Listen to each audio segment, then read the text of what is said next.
This will be a brief presentation about testicular microlithiasis.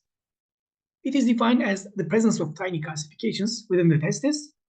By definition, they should be more than 5 in whole testis. The cause is unknown. Here are the tiny echogenic foci scattered all around the testis.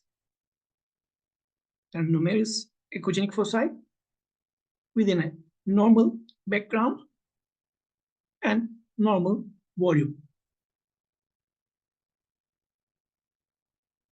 Testicular microlithiasis may be associated with testicular germ cell tumors.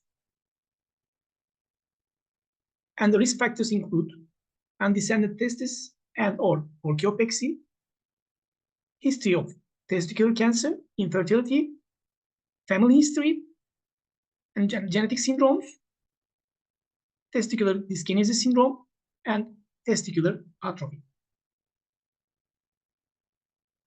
This is an example of atrophy with testicular microlithiasis. You see the testis is smaller than normal and microlithiasis distributed in the entire testis. For that example, 3 dimensions multiplied by 0.7 is 4.5 milliliters, which is less than normal. This panoramic transverse image displays both testes are atrophic with microlithiasis. And this is the example of a tumor with testicular microlithiasis. You see the tumor here, its vascularity, and the final diagnosis was a seminoma in that case. Ultrasound follow-up recommendations depends upon the risk group. If there's no risk factors, no regular ultrasound follow-up is recommended.